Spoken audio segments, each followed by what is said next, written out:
Dan baik, selamat siang sahabat semuanya. Langsung saja tanpa opening segala macam lagi ya. Langsung kita mulai aja. Saya yakin Bapak Ibu sehat semua. Biar kuota internet Bapak Ibu jangan habis sia-sia ya. Kita langsung saja menjelaskan tentang Biosaka. Ini banyak request yang tanya soal Biosaka. Pak, jelasin Biosaka dong. Pak, terangin soal Biosaka dong. Pak, bahas soal Biosaka dong. Kami bingung. Nah, bingung terus. Biosaka ya. Oke, langsung kita mulai saja. Bio ini artinya banyak. Ya, Biosaka ini kan dari dua kata, bio dan saka. Bio ini kalau Bapak Ibu mau cari artinya banyak. Tetapi yang kita berbicara ini kan lingkup makhluk hidup. Jadi kalau kita berbicara soal makhluk hidup misalnya seperti manusia, hewan, tumbuhan, berarti kalau kita dengar bio itu artinya makhluk hidup atau hidup. Nah, kita pakai saja katanya hidup. Bisa hidup, bisa makhluk hidup ya. Kemudian kedua saka. Saka ini artinya selamatkan alam. Jadi artinya Biosaka kita menggunakan makhluk hidup atau bahan hidup untuk menyelamatkan alam. Ya, dari alam untuk alam kembali ke alam. Intinya seperti itu ya. Untuk Biosaka ini pertama kali ditemukan oleh Bapak Muhammad Ansar. Saya tulis di sini, saya takut salah sebut, di tahun 2022 ya, sekarang 2024. Ceritanya Bapak Muhammad Ansar ini melakukan banyak uji coba, lalu dengan tujuan ya, uji coba dari Bapak Muhammad Ansar ini, uji cobanya tujuannya agar bisa membuat pupuk yang murah, bisa membuat pupuk yang gampang.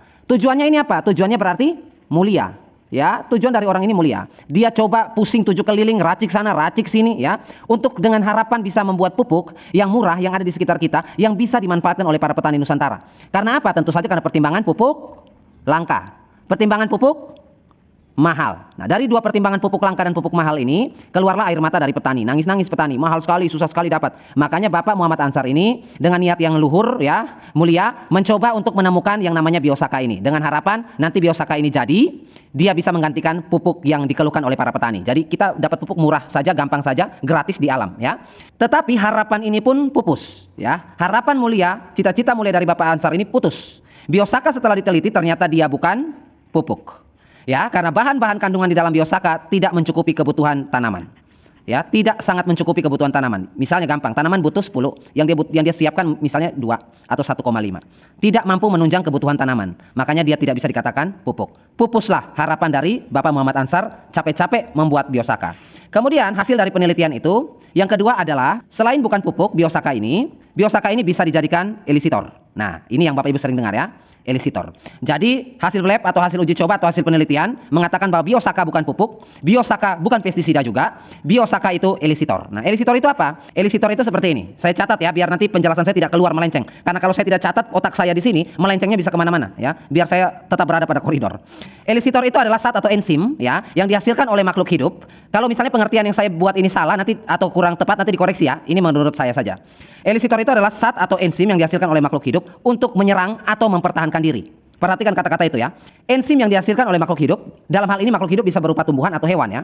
Pada saat dia menyerang atau dia mempertahankan diri. Jadi yang menyerang menghasilkan elisitor, yang mempertahankan diri dari serangan juga menciptakan elisitor. Gampangnya seperti ini. Misalnya seperti pedang atau tombak. Bapak Ibu tahu ya pedang atau tombak itu seperti apa. Elisitor eksogen ya adalah patogen atau hama atau serangga atau kutu kebul atau kutu trips. Nah, semua serangga yang bersifat hama yang menyerang tanaman maupun patogen penyakit akan mengeluarkan elisitor, akan menghasilkan enzim elisitor yang disebut dengan elisitor eksogen. Ya, eksogen ini yang dihasilkan oleh patogen, hama kutu trips, hama kutu kebul, hama belalang, hama ulat dan lain sebagainya. Disebut elisitor eksogen, ya. Kemudian yang diserang siapa? Ini kan yang menyerang ya. Yang diserang siapa? Yang diserang ya tanaman kita, tumbuhan. Tumbuhan karena dia mengetahui bahwa dia diserang, maka dia juga akan menghasilkan elisitor juga yang disebut dengan elisitor endogen. Ya, itu yang tadi saya bilang sama seperti pedang atau tombak, ya.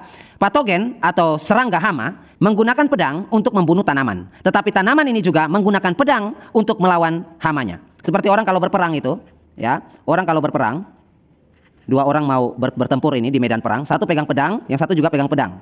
Ya, jadi dua-duanya pedang-pedangan ini, ya. Nah, pedang-pedangan ini, pedang inilah elisitor.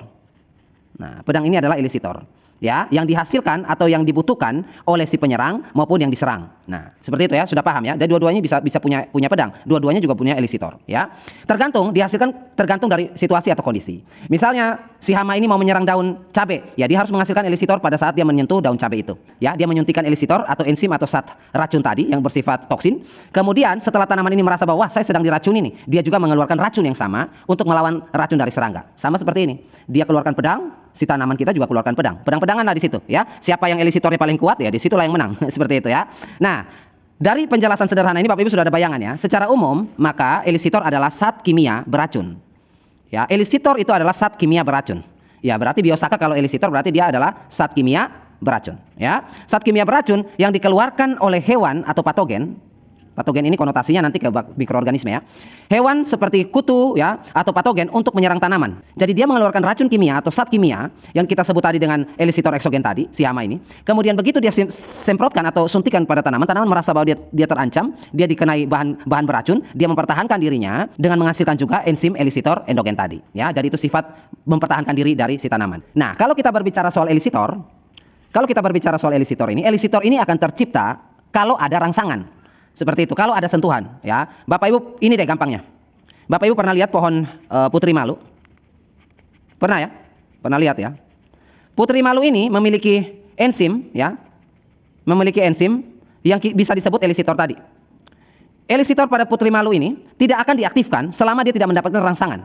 Selama dia tidak mendapatkan sinyal, selama dia tidak mendapatkan gelombang tertentu, frekuensi tertentu. Dia tidak ada bahaya apa-apa, tidak ada sentuhan, ya, tidak ada rangsangan, maka dia tidak akan menciptakan elisitor. Sekalipun dia bisa, ya. Nah, setelah kita menyentuh daun putri malu atau serangga menempel di sini, jadi Bapak Ibu jangan berpikir naif, ya. Jangan berpikir lugu bahwa kalau manusia pegang daun putri malunya daunnya layu. Sedangkan serangga enggak. Serangga nempel juga dia malu. Intinya dia disentuh oleh apa aja. Misalnya ini putri malu nih, di sini ada rumput, ya, rumput gajah yang jadi pakan ternak. Rumput ini jatuh, ya, membengkok, ya. Terus karena ketiup angin kenalah sedikit, ya, disenggol lah sedikit daun putri malu. Malu dia, kuncup. Ya, seperti itu. Itu yang disebut tadi elisitor. Nah, elisitor ini adalah rangsangan dari sentuhan yang diberikan oleh putri malu. Kemudian tanaman ini merespon rangsangan tersebut dengan menghasilkan elisitor. Ya, makanya daunnya kuncup. Nah, seperti itu. Contoh gampangnya seperti itu. Nah, pada tanaman atau tumbuhan, elisitor ini dikeluarkan dalam bentuk sinyal atau gelombang. Akan tetapi, ya, yang perlu dicatat, mekanisme seperti ini, rangsangan seperti ini, hanya berlaku pada tanaman ini saja. Ya, hanya berlaku pada tanaman ini saja. Nah, ini ada kejanggalan nanti. Misalnya, ini ada pohon putri malu, ya, satu, ini ada pohon putri malu juga, dua, ya. Bapak Ibu sentuh daun putri malu yang ini, pohon A. Apa pohon B juga ikut-ikutan kuncup?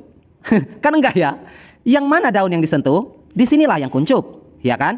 Nggak mungkin Bapak Ibu sentuh daun putri malu di sini, putri malu yang kedua juga kuncup, putri malu yang ada di sana juga kuncup, karena temannya disentuh semuanya kuncup. Nggak ada cerita itu. Yang ada mana daun tanaman yang disentuh itu yang kuncup. Sama dengan elisitor ini. Kalau misalnya daun ini, ya, yang dihinggapi oleh kutu, ya, yang dihinggapi oleh kutu untuk dimakan daunnya, maka tanaman ini akan merespon rangsangan dari elisitor dari kutu itu, hama tadi, dengan menciptakan elisitor sendiri yang akan memprotek dirinya dia sendiri. Dia nggak akan memprotek temannya dia di sebelah. Itu bukan urusan dia memprotek diri dia sendiri. Karena elisitor yang dihasilkan oleh tanaman A hanya untuk tanaman A ini sendiri, tidak untuk semua tanaman. Nah, jadi kalau kita berbicara soal elisitor, artinya biosaka ini adalah elisitor, berarti Bapak Ibu sudah ada bayangan. Oh, ternyata elisitor itu seperti itu, ya Pak. Ya, elisitor memang seperti itu.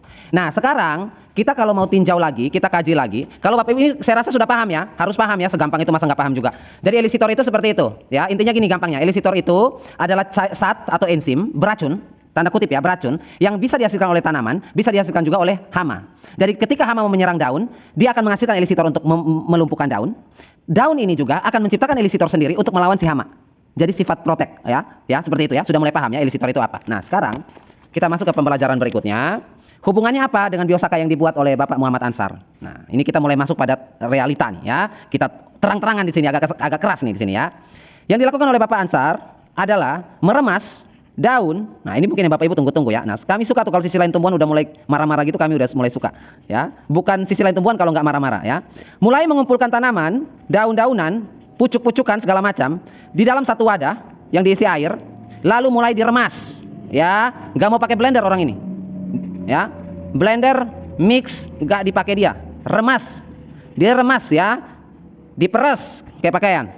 Diremas lah ini. Biasanya durasinya itu 10 sampai 30 menit. Tergantung apa? Tergantung bahan. Kalau daun-daunannya keras ya agak lama, tebal agak lama. Yang kedua tergantung otot. Ya, otot makin kuat, remasan makin cepat, ya. Jadi durasinya ini. Nah, kalau kita taruhlah 15 menit, ya. Peremasan, ya. Menit. 15 menit ini peremasan lama banget Bapak Ibu. Ya, pegel-pegel tangan kita untuk dapat biosaka atau elisitor 5 liter, ya kan? 5 liter kita peras 15 menit, pegal-pegal tangan kita, ya. Peremasan ini saya nggak tahu.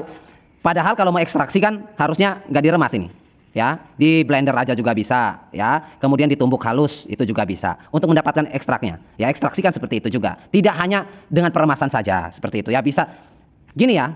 Yang namanya molekul, ya. Yang namanya molekul itu ini hanya bisa pecah atau terpisah pada suhu tertentu. Ya, kemudian pun kalau ada tekanan pada tekanan tertentu, pecah molekulnya bisa, ya. Tetapi yang namanya blender atau tumbukan, ya, nggak akan mungkin memecahkan molekul. Jadi untuk Biosaka ini kedepannya di blender saja atau ditumbuk saja. Kan intinya kita mau dapat ekstraksi enzim kan? Iya kan? Mau dapat ekstraksi enzim kan? Tumbuk saja, ya, atau apa namanya blender saja. Tidak perlu diremas-remas seperti itu, ya. Itu capek seperti itu. Lagian cara kerja blender dan cara kerja tumbukan, hasilnya itu nanti menghasilkan enzim yang berbeda jumlahnya atau kuantitasnya. Sekarang gini, Bapak Ibu remas daun, ya, 15 menit, sama Bapak Ibu blender daun, mana lebih hijau?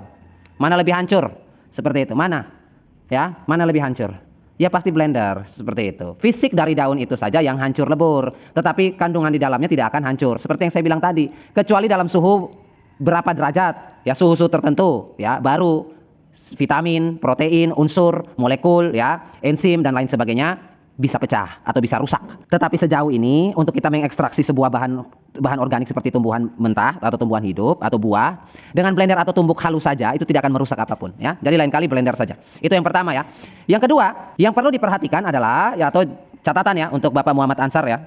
Catatannya adalah ketika kita memeras bahan daun-daunan ini, ya, kita memeras daun-daunan ini untuk mendapat ekstraknya, satu botol lah taruhlah, ya, dapat ekstraknya. Kalau kita sudah dapat ekstraknya seperti ini sudah bukan bersifat elisitor, ya. Dia bukan bersifat elisitor lagi. Elisitor kan tadi sudah kita belajar bersama kan? Elisitor itu artinya zat atau enzim, ya, pertahanan tubuh oleh tanaman yang dikeluarkan ketika mendapatkan rangsangan. Oke, ya. Dia dikeluarkan ketika dia mendapatkan rangsangan, dia mendapatkan serangan, dia mendapatkan intimidasi, dia akan menghasilkan itu. Selama dia tidak mendapatkan ini, dia tidak akan menghasilkan itu. Oke, paham, ya? Sedangkan tanaman yang kita ambil, yang Bapak Ansar ini ambil, ya, yang dipilih-pilih, yang disortir-sortir, rumput-rumput itu kan nggak diserang hama. Hama nggak nyerang. Kan syarat pengambilan bahan-bahan untuk Biosaka itu kan kalau Bapak Ibu tonton, itu kan diambil dari daun-daun yang sehat, bentuknya simetris, ya, tidak digigit hama, tidak diserang hama, ya, seperti itu, ya. Diambil yang sempurna lah, makanya disebut Biosaka paripurna dan apa lain sebagainya, bintang 3, bintang, saya kurang paham itu. Ya, diambil yang sempurna, yang tidak digigit hama, yang tidak diserang hama. Nah, kalau ini tidak diserang hama, dari mana dia menghasilkan elisitor? Dari mana? Tidak ada rangsangan di sini, tidak ada serangan di sini. Bagaimana dia mau apa namanya menghasilkan elisitor? Justru kalau mau dibuat elisitor cairan ini, cari daun yang digigit. Itu yang betul. Nah, jadi nanti dibalik, ya. Nanti dibalik. Mau koreksi silakan, ya, mau tanggapi juga nanti silakan. Jadi misalnya kalau mau bikin Biosaka elisitor dalam bentuk elisitor, ya, cari tanaman yang jangan utuh. Cari tanaman yang sedang digigit hama. Nah, yang sedang digigit hama ini, cari tanaman ini. Daun-daun yang sobek, daun-daun yang bolong, daun-daun yang digigit. Karena daun yang digigit, daun yang diserang, itu daun yang menghasilkan elisitor. Sehingga nanti kalau diremas-remas, diobok-obok kayak gini, isinya elisitor. Kalau ini yang diambil utuh-utuh seperti ini, masih sempurna bentuknya, dia belum menghasilkan elisitor. Seperti itu. Ya, dia sekarang apa? Tujuannya apa dia hasilkan elisitor? Orang nggak ada bahaya kok. Iya kan? Tanaman ini mau apa yang mendesak dia harus menghasilkan elisitor? Apa? Ya serangan kan? Nah sekarang yang kita ambil ini daun yang tidak diserang. Dari mana elisitor yang kita dapat? Kan logikanya begitu. Seperti itu kan? Jadi kalau kita mau buat, jadi kan kita bingung. Maksud dari Biosaka ini apa? Maksudnya apa? Nah, dari awal Biosaka ini diciptakan untuk sebagai pupuk, ya. Diciptakan sebagai untuk bisa menggantikan pupuk. Setelah diuji ternyata tidak bisa dijadikan pupuk, tetapi bisa dijadikan elisitor. Nah, elisitor ini berarti tidak bisa kita lakukan metode-metode tadi, peramasan, ya, memilih daun-daun itu sudah tidak bisa lagi kita lakukan metode ini. Berarti ini bisa dikatakan sudah gagal. Kalau mau diteruskan uji coba ini atau apa namanya penemuan ini dari Bapak Muhammad Ansar, kalau mau ditemukan, Bapak harus tentukan, ya, ini mau diarahkan kemana, sehingga nanti orang seperti saya juga bisa bantu Bapak. Ini mau diarahkan kemana? Sekarang kan kalau kita tanya ke Bapak Ansar, misalnya, ya, Biosaka mau diarahkan kemana, Pak? Bingung pasti. Bingung. Mau arahkan kemana? Pupuk bukan? Ya, pestisida bukan? Kemudian mau dibilang elisitor. Elisitor bahan yang diambil, bahan yang utuh. Berarti dia bukan elisitor. Pupuk bukan, pestisida bukan, elisitor bukan. Terus apa? Biosaka ini apa jadinya? Bingung kan? Makanya sekarang Bapak harus yakinkan dulu, ini Biosaka mau diarahin kemana? Seperti itu. Kalau misalnya Bapak bingung, nanti saya ambil alih nih Biosaka. Biar saya arahkan dia mau kemana. Biosaka ini kan bisa diarahkan kemana-mana. Misalnya Biosaka ini tidak mengandung pupuk, ya, dia tidak mengandung pupuk atau tidak mengandung unsur hara yang cukup untuk kebutuhan tanaman sehingga dikatakan dia bukan pupuk. Bisa kita bikin pupuk, apa yang nggak bisa? Ya, biosaka ini bisa kita jadikan pupuk, yang tidak bisa bisa kita bikin bisa. Gampang, tinggal arahin aja dia ke pupuk bisa. Gampang. Sekarang, Bapak Muhammad Ansar maunya kemana? Pestisida. Bisa kita arahkan dia ke pestisida juga. Kemudian mau arahkan dia kemana lagi? Elisitor. Bisa kita arahkan ke elisitor. Jadi, ya ini saran aja untuk Bapak Muhammad Ansar ya. Kalau biosaka Bapak mau arahkan dia mengarah ke bentuknya pupuk, bisa. Ya, terlalu sangat bisa. Saya kasih centang banyak itu. Artinya bisa, sangat bisa. Sekalipun di laboratorium bilang nggak bisa karena nggak ada unsurnya. Ya, karena ini mentah. Bahan baku ini. Dan unsur yang di dalamnya juga tidak disortir unsur haranya. Seperti itu. Daun-daunan, rumput-rumputan yang diambil tidak disortir unsur haranya. Kalau diambil unsur-unsur pilihan, pupuk juga. Seperti itu ya. Kemudian apa lagi? Biosaka mau diarahkan kemana? Pestisida. Bisa, sangat bisa. Saya kasih bisanya banyak. Bisa. Apa yang nggak bisa? Pestisida organik semua kan bahannya daun-daun juga. Bisa. Saya kasih yang paling ampuh nanti. Bapak mau arahkan kemana lagi? Elisitor. Bisa. Mana elisitor? Nah, bisa. Caranya gimana biar dia elisitor? Kita biarkan daun ini digigit oleh hama, digigit oleh serangga, baru kita ambil daun ini. Otomatis daun ini sudah menghasilkan enzim. Dia jadi elisitor. Biosakanya langsung jadi elisitor. Remas-remas 15 menit, isinya elisitor. Bisa, ya. Pestisida gampang, pupuk gampang. Sekarang semua ini gampang kita buat. Jadi biosaka nanti Bapak bisa omong di publik. Biosaka yang saya ciptakan ini atau saya temukan ini sifatnya pupuk. Bisa. Bapak bilang aja, atau misalnya Bapak maunya arahnya ke pestisida. Biosaka yang saya temukan ini adalah pestisida terbaik. Bisa. Apa yang nggak bisa? Tetapi yang bikin bingung, Bapak sendiri bingung ini arahnya mau kemana. Seperti itu. Bingung arahnya kemana ini. Nah makanya kalau Bapak Muhammad Ansar ya menyaksikan video ini, tolong komentar saja di channel ini. Ketik saja di situ Bapak tujuannya kemana. Biar nanti saya bisa bertukar pikiran sama Bapak. Seperti itu ya. Kita saling tukar pikiran agar kita bisa mengarahkan biosaka ini kemana. Tetapi yang saya lihat Bapak dominannya ke pestisida. Ya. Bapak Muhammad Ansar ini dominannya ke pestisida. Jadi biosaka ini mau diarahkan ke pestisida. Bisa. Gampang kok. Ya kan? Kalau mau diarahkan ke pestisida gampang biosaka ini. Ya. Nah, jadi intinya dari semua itu sekarang tergantung. Biosaka ini mau dijadikan sebagai apa? Ya, kalau mau dijadikan sebagai pupuk perlakuannya beda. Kalau dijadikan sebagai pestisida perlakuannya beda. Kalau mau dijadikan sebagai elisitor pun perlakuannya beda. Ya, seperti itu. Ya, oke. Saya sampai di sini saja ya untuk biosaka ini. Saya lanjut lagi di apa kemarin tadi ya request ya. Kemarin apa ya? Oh ya, ekoenzim ya. Ekoenzim ya. Jadi besok itu kita belajar tentang ekoenzim. Ya, besok kita akan bongkar ini. Oke Bapak Ibu semuanya, terima kasih sudah menyaksikan. Akhir kata saya ucapkan tetap semangat, tetap belajar, dan tetaplah Anda selalu menabur dan berbagi kebaikan.